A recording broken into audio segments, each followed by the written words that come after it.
Jennifer Matthews is a 42-year-old single mom with tired eyes but a determined spirit. She works as a nurse at Oak Ridge Memorial Hospital, pulling 12-hour shifts to support herself and her 18-year-old daughter, Ashley. Most of her coworkers don't know that she also works weekend shifts at a local pharmacy just to make ends meet. 5 years ago, Jennifer's world turned upside down when her husband Thomas left her for his younger secretary. He promised child support, but those checks quickly became irregular and eventually rare. Jennifer had to sell their comfortable suburban home and downsize to a modest house in Oak Ridge Estates. Not her first choice of neighborhood, but it was what she could afford while still keeping Ashley in a good school district. Despite everything, Jennifer has done her absolute best to create a stable life for Ashley. She's skipped meals, worked overtime, and gone without new clothes for years. All that sacrifice has paid off, though. Ashley has not only thrived, but excelled beyond anyone's expectations. Now Ashley is graduating as valedictorian with a full scholarship to State University. Jennifer couldn't be prouder. Ashley is my miracle, Jennifer often tells her close friend and coworker Maria. After everything we've been through, to see her succeed like this, it makes every struggle worth it. Now Jennifer has been planning Ashley's graduation party for months. She's been squirreling away small amounts from each paycheck, buying decorations during sales, and even learned how to make fancy appetizers from YouTube videos to save on catering costs. This celebration isn't just about Ashley's academic success. It's proof that they survived, that Jennifer didn't fail as a mother despite having to do it all alone. The backyard of their small house isn't fancy, but Jennifer has big plans to transform it with string lights, blue and gold decorations for school colors, and rented tables and chairs. She's invited about 40 people, Ashley's friends, favorite teachers, family members, and some neighbors. Nothing wild or extravagant, just a proper celebration for her brilliant daughter. Little does Jennifer know that Richard Harrington, the power-hungry president of the Oak Ridge Estates HOA, has other ideas. Richard, with his perfectly pressed khakis and ever-present HOA pin, has been a thorn in Jennifer's side since they moved in. He's cited her for every minor violation imaginable, from trash cans left out too long after her night shifts to holiday decorations that didn't meet his personal standards. And now, as Jennifer puts the finishing touches on her party plans, Richard is about to throw a wrench into her carefully crafted celebration. A confrontation that will eventually lead to the most unexpected twist involving the town's mayor, and a showdown no one in Oak Ridge Estates will soon forget. Jennifer sits at her kitchen table late one evening, surrounded by party planning notes, a calculator, and a half-empty cup of coffee. She rubs her tired eyes, having just finished a 12-hour shift at the hospital. The graduation party is just 2 weeks away, and every detail needs to be perfect. Just a little more planning, and then I can sleep, she mumbles to herself, reviewing her budget one more time. The sound of the front door opening pulls her attention. Ashley walks in, her backpack heavy with textbooks, looking exhausted but triumphant. "Mom, you're still up? It's almost midnight," Ashley says, dropping her backpack on a chair. Jennifer smiles. "Just finalizing some details for your party. How was study group?" "Good. We finished reviewing for the AP Physics exam. Mrs. Rodriguez thinks we're all going to score 5s. Ashley peeks at her mother's notes. "Mom, a chocolate fountain? Really? That's too much." Jennifer reaches out to squeeze her daughter's hand. "Nothing is too much for my valedictorian. This is your moment, Ashley. After everything we've been through, we're going to celebrate properly." What Jennifer doesn't say is how many extra shifts she's taken to afford this party, how she's been buying decorations little by little for months, how she's watched countless YouTube tutorials to learn to make fancy appetizers herself instead of hiring a caterer. This celebration isn't just about Ashley's academic success. It's proof that despite Thomas leaving them, despite the financial struggles, Despite everything, they made it. Have you heard anything from Dad? Ashley asked hesitantly, trying to sound casual. Jennifer's smile falters slightly. Not yet, honey, but I sent the invitation to his address and to Melissa's email, just in case. Ashley nods, but Jennifer can see the hurt in her eyes. Thomas has become increasingly distant since his new wife became pregnant. His child support payments, already irregular, have all but stopped, and his promises to spend time with Ashley have turned into last-minute cancellations. Well, his loss, Jennifer says brightly, changing the subject. I've invited everyone else who matters. Your friends, your favorite teachers, grandma's flying in from Arizona, and even Coach Peters said he'll stop by. Ashley's face lights up at the mention of her track coach. Really? That's awesome. He's the one who helped me get the athletic scholarship consideration. Exactly. Everyone who has supported you should be there to celebrate. Jennifer stands and stretches her back. Now get some sleep. You still have finals to ace. Valedictorian Matthews. After Ashley heads upstairs, Jennifer steps outside onto their small patio. The backyard isn't much. A patch of grass surrounded by a wooden fence that needs staining. A concrete patio with some potted plants, and an old table with chairs. But in Jennifer's mind, she can already see it transformed with string lights hanging from the trees, blue and gold decorations for school colors, tables covered with nice linens, and the rented speaker system playing Ashley's favorite music. As she's mentally arranging the space, a sharp voice cuts through the evening quiet. Mrs. Matthews, is that you out there so late? Jennifer suppresses a groan as she turns to see Richard Harrington peering over the fence. With his perfectly combed hair and polo shirt still crisp despite the late hour, the Oak Ridge Estates HOA president looks as irritatingly put together as always. Good evening, Mr. Harrington, Jennifer replies politely, though her grip tightens on her coffee mug. Just getting some fresh air before bed. I see. Richard's eyes scan her yard critically. I couldn't help but notice increased delivery activity at your home lately. Packages, shopping bags. Planning something, are we? Jennifer hesitates, debating whether to share her plans with Richard. Experience has taught her that any information given to the HOA president usually comes back as a violation notice, but she's done nothing wrong. Yes, actually. I'm planning a graduation party for my daughter Ashley. She's valedictorian this year and got a full scholarship to State University. Instead of offering congratulations, Richard's expression shifts to one of concern. A party? Here in your backyard? How many guests are you expecting? About 40, Jennifer answers, already feeling defensive. Just family, some of Ashley's friends, and a few teachers. Richard clicks his tongue. Mrs. Matthews, I'm afraid you might not be familiar with the Oak Ridge Estates bylaws regarding social gatherings. Section 12, paragraph 3 clearly states that any gathering exceeding 20 guests requires HOA approval at least 30 days in advance. What? I've seen plenty of parties in this neighborhood larger than that, Jennifer protests. Those were properly registered events, Richard responds smugly. Plus, there are noise ordinances, parking restrictions, decorations limitations. Quite extensive regulations, actually. We take our community standards very seriously. Jennifer feels her heart sink. The party is in 2 weeks, less than the 30 days apparently required. I'm sure we can work something out. It's just a simple graduation celebration. Rules are rules, Mrs. Matthews, Richard says with a tight smile. I suggest you review the bylaws. My duty is to protect property values and neighborhood tranquility. He glances at his watch. Have a good night.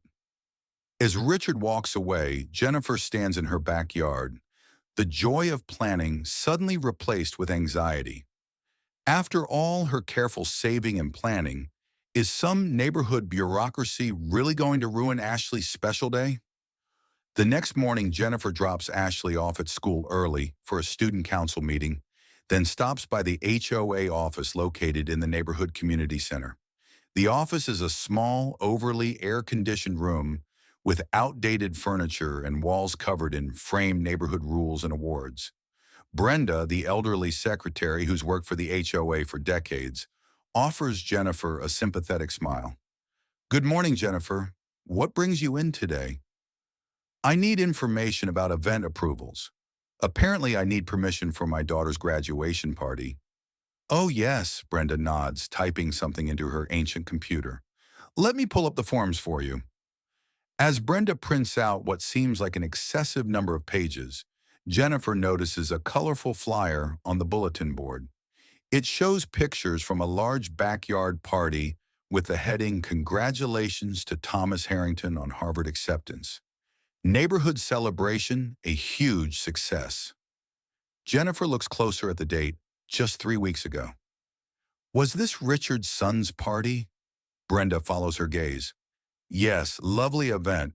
Must have been 60 people there. The whole neighborhood was invited. But I thought gatherings over 20 people needed approval 30 days in advance?" Brenda's smile falters. "Well, yes, technically, but the board can grant exceptions for special circumstances." "And a high school graduation and scholarship isn't special?" Jennifer asks, her frustration building. Before Brenda can answer, the inner office door opens, and Richard emerges with two other board members, deep in conversation. "And we'll need to address the Wilsons' unapproved bird bath at the next meeting," Richard is saying. He stops when he sees Jennifer. "Mrs. Matthews, I assume you're here about your party situation?" "Yes," Jennifer says, straightening her shoulders. She's dealt with difficult doctors and demanding patients for years. She won't be intimidated by a man whose greatest power comes from a laminated HOA badge. "I'd like to apply for approval for my daughter's graduation party. She's valedictorian and earned a full scholarship to State University. It's a significant achievement." Richard adjusts his collar, exchanging glances with the other board members. "I see. Well, the proper procedure would have been to apply 30 days in advance, but you can certainly submit the paperwork now." "Great," Jennifer says, relieved. "The party is 2 weeks from Saturday." "Oh," Richard's expression shifts to false regret. "I'm afraid the board meets monthly to review applications. Our next meeting isn't until the end of the month, after your proposed date." "But that makes no sense," Jennifer protests. "I just saw the flyer for your son's party 3 weeks ago. That must have been approved in less time." The two board members look uncomfortable, but Richard's face hardens. "That was a different situation entirely. Thomas is a third-generation Oak Ridge resident, headed to Harvard. The entire community wanted to celebrate. And the community shouldn't celebrate my daughter's achievements too." Jennifer can feel her face flushing with anger. "Mrs. Matthews, rules exist for a reason. Without them, we'd have chaos. Imagine if everyone held large gatherings whenever they wanted. Noise complaints, parking issues, property values affected." He hands her a thick packet of forms. "You're welcome to submit these for future reference. Now, if you'll excuse us, we have a meeting about the community flower beds." As the board members file past her, one of them, a middle-aged woman named Patricia, gives Jennifer a sympathetic look but says nothing. Brenda waits until the inner door closes before whispering, "There is an emergency approval process. If you submit this by tomorrow, I could put it on Richard's desk for special consideration." Jennifer takes the additional form gratefully. "Thank you, Brenda." That evening, Jennifer fills out every form meticulously, attaching Ashley's acceptance letter, scholarship notification, and valedictorian announcement. She writes a heartfelt letter explaining the significance of this celebration and how they've overcome challenges as a single-parent household. "What are you working on so intensely?" Ashley asks, coming into the kitchen with a textbook under her arm. Jennifer considers hiding the truth but decides against it. "There's some HOA red tape about the party. Nothing to worry about." Ashley's face falls. "Mom, please tell me you're not having trouble because of me." "No, honey, not because of you." Jennifer assures her, because of ridiculous rules being selectively enforced, but I'm handling it. The next day, Jennifer hand-delivers the packet to Brenda, who promises to give it directly to Richard. 3 days pass with no response. Jennifer leaves voicemails that go unreturned. Finally, on the fourth day, a formal letter arrives bearing the Oak Ridge Estates letterhead. Dear Mrs. Matthews, after careful review, your request for a special event permit has been denied due to insufficient advance notice and concerns about noise, parking, and neighborhood disruption. Any gathering exceeding 20 people will be considered a violation of HOA bylaws and subject to a $1,000 fine. Regards, Richard Harrington, President, Oak Ridge Estates Homeowners Association. Jennifer reads the letter twice, her hands shaking with anger and disappointment. All her planning, all her saving, and now this pompous bureaucrat is threatening to ruin Ashley's celebration. This isn't over, she mutters, grabbing her purse. There has to be someone with authority over the HOA, someone who can recognize the unfairness of this situation. Jennifer drives to the town hall, a modest brick building in the center of Oak Ridge. She's taken a rare day off from the hospital, determined to find a solution. After being directed through several offices, she finally sits across from a harried clerk in the Municipal Code Enforcement Department. I'm sorry, Ms. Matthews, the clerk says after reviewing her documents. While I sympathize with your situation, HOAs have broad authority to establish and enforce their own regulations as long as they don't violate state law or discriminate against protected classes. But they are discriminating, Jennifer insists. They approved an identical event for the HOA president's son just last month. The clerk grimaces. Unfortunately, selective enforcement is difficult to prove without substantial documentation. You could file a formal complaint, but the process typically takes 60 to 90 days for review. Jennifer slumps in her chair. The party is in 10 days. Have you considered hosting at a restaurant or community center instead? The clerk suggests. I've already put deposits down on rentals. I can't afford to start over somewhere else. Jennifer fights back tears of frustration. There must be someone who can help. As Jennifer gathers her papers, the clerk hesitates. Look, this isn't official advice, but you might want to talk to Mayor Williams. He's been pushing back against some of the stricter HOAs in town. His office hours for constituents are Thursday afternoons. Jennifer checks her phone calendar. That's tomorrow. Thank you. The next day, Jennifer arrives at the mayor's office during her lunch break, not expecting much. Mayor Robert Williams has been in office for just over a year, a former high school principal who ran on a platform of community improvement and educational support. The mayor is running behind schedule, his assistant explains apologetically, but he'll try to see everyone who's waiting. Jennifer sits in the waiting area, rehearsing what she'll say if she gets the chance. An hour passes and people come and go. Jennifer checks her watch nervously. She needs to pick up Ashley from debate team practice soon. Finally, the assistant calls her name. The mayor can give you 5 minutes, Ms. Matthews. Inside the office, Mayor Williams, a tall man with salt and pepper hair and kind eyes, gestures for her to sit. I apologize for the wait. What brings you here today? Jennifer quickly explains her situation, Ashley's achievements, the planned celebration, and the HOA's unreasonable denial. The mayor listens attentively, his expression changing when Jennifer mentions Ashley's name. Ashley Matthews, the valedictorian from Oak Ridge High? Yes, that's my daughter, Jennifer confirms, surprised. My son Michael is in her class. He talks about her all the time, says she helped him pass AP Calculus. The mayor smiles. He tells me she's giving the most inspiring valedictorian speech the school has ever seen. That sounds like Ashley, Jennifer says, pride momentarily displacing her frustration. She's been working on that speech for weeks. Mayor Williams leans back in his chair, thoughtful. So Richard Harrington is threatening to fine you $1,000 for celebrating your daughter's achievements while he approved a similar party for his own son? Exactly. I've tried everything.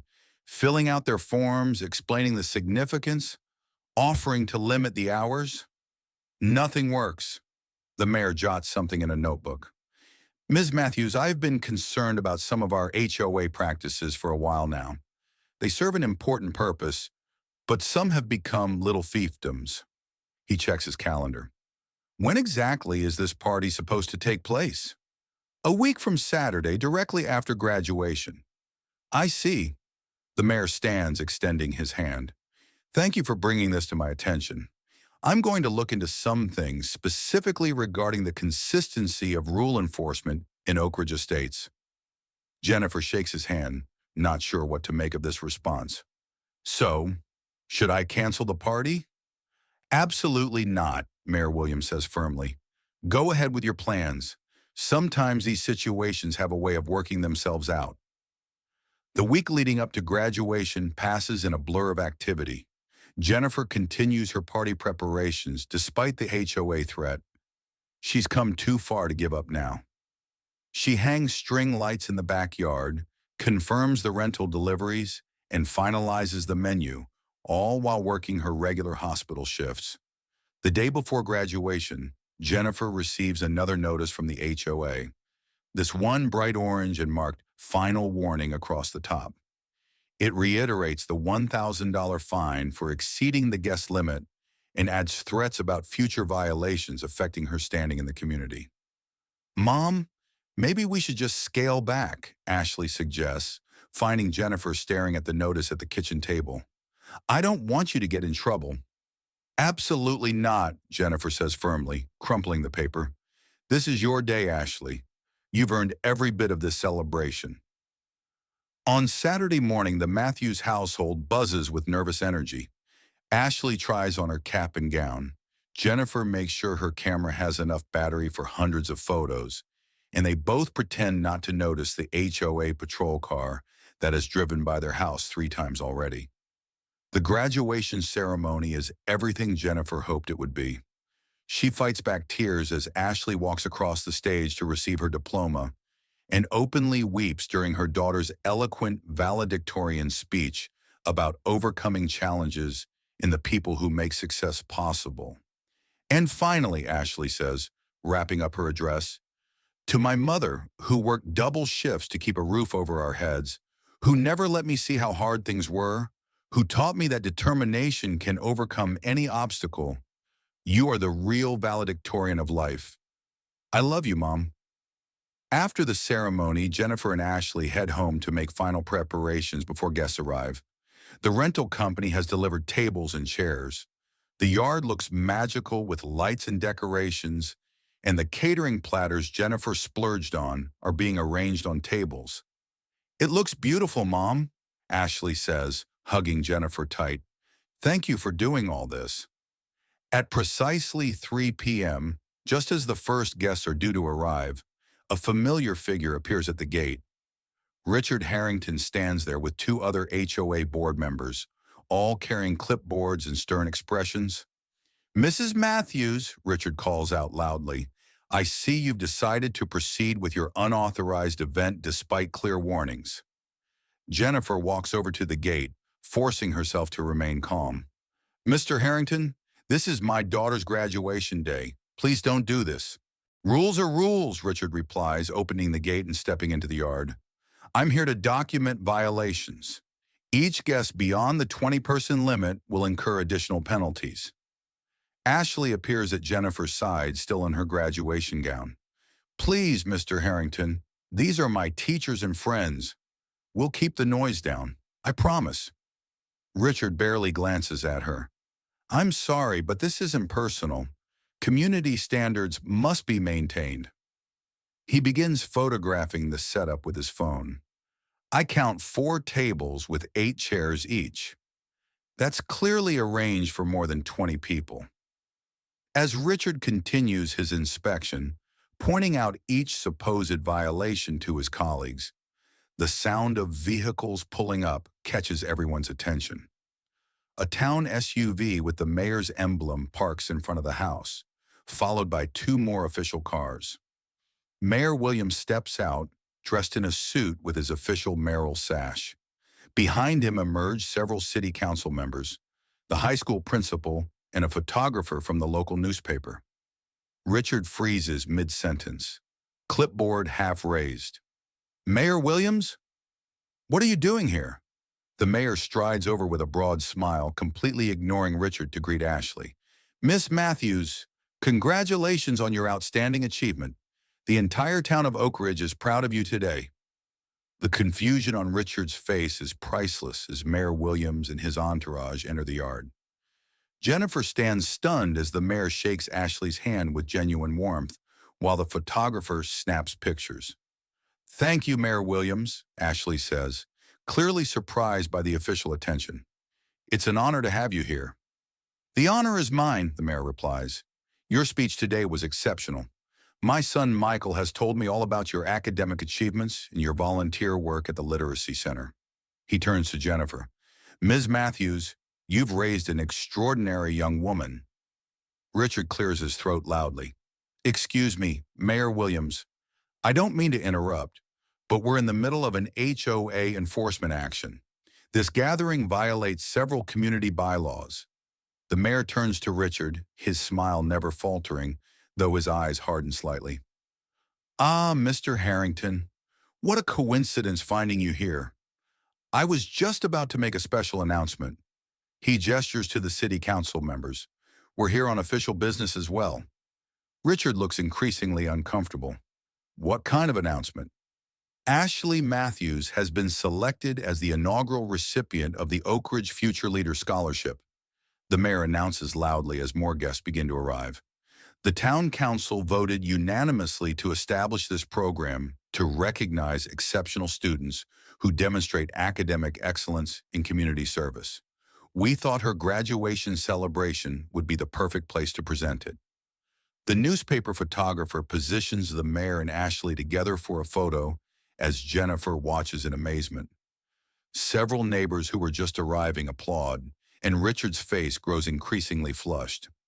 Furthermore, the mayor continues, addressing the gathering crowd. The town council has recently reviewed ordinances regarding the relationship between municipal code and homeowners associations. It seems there are some inconsistencies that need addressing. He turns directly to Richard now. For instance, did you know that Oak Ridge Town Ordinance 47B specifically protects celebrations of educational achievement from excessive restrictions? It was passed in 1978 and has never been repealed. Quite an oversight on the HOA's part not to have aligned your bylaws accordingly. Richard blinks rapidly. I've never heard of such an ordinance. That doesn't surprise me, the mayor says pleasantly. My office has been reviewing HOA practices throughout Oak Ridge. We found several instances of selective enforcement and potential overreach. He gestures to one of the council members who hands Richard an official-looking document. Here's a courtesy copy of the ordinance and a notice of review for Oak Ridge Estates bylaws. I'd suggest postponing any enforcement actions until the review is complete. Richard stares at the document, his earlier confidence evaporating. The two board members with him exchange worried glances and begin backing away.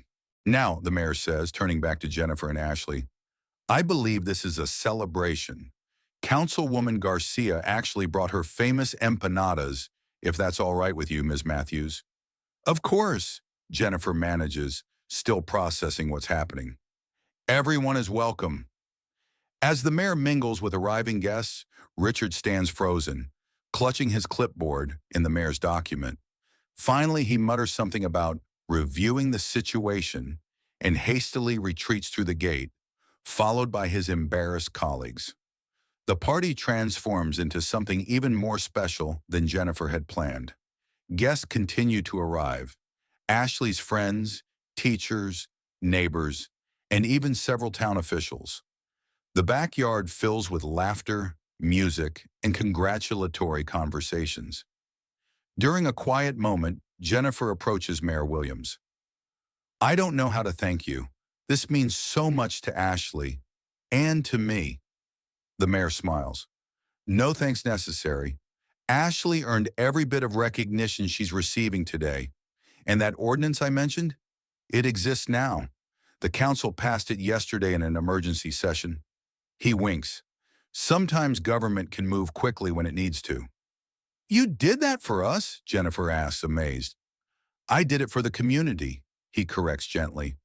HOAs serve an important purpose, but when they become tools for selective enforcement or personal power, someone needs to restore balance.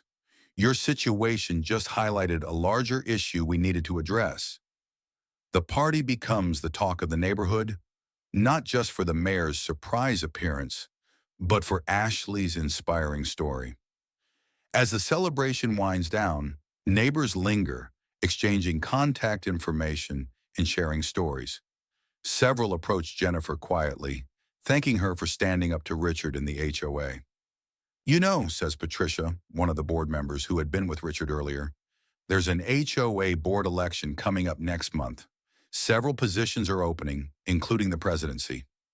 Jennifer shakes her head. I don't have time for HOA politics. I work 2 jobs. That's exactly why we need you, Patricia insists. Someone who understands real-life challenges, not just property values and lawn heights. As the last guests leave and Ashley helps clean up, she finds her mother sitting on the patio steps, looking at the string lights twinkling in the dusk. That was the best graduation party ever, Ashley says, sitting beside Jennifer. Did you see Richard's face when the mayor mentioned that ordinance? I thought he was going to faint. Jennifer laughs. It was pretty satisfying. So are you going to run for HOA president? Ashley asks, surprising Jennifer. I heard Patricia talking to you. I think you'd be amazing. I don't know, honey. That's not really my thing. Mom, you stood up to the HOA bully and won. You've been managing impossible situations for years. Ashley takes her mother's hand. Remember what you always tell me? Sometimes the best qualified person for a job is the one who never wanted it in the first place. Jennifer smiles at her daughter's wisdom. Let me think about it. 2 days later, Jennifer receives an official letter of apology from the HOA, rescinding all threatened fines and acknowledging the validity of the mayor's ordinance. Scrawled at the bottom in small handwriting is a personal note. The neighborhood would benefit from your leadership. Please consider running. Patricia. As Jennifer pins the letter to her refrigerator, she makes a decision. Some battles are worth fighting, especially when they're not just for yourself, but for an entire community. Jennifer Matthews, single mother, nurse, and now candidate for HOA president, smiles at the thought of what comes next. Sometimes standing up for your family means standing up for everyone.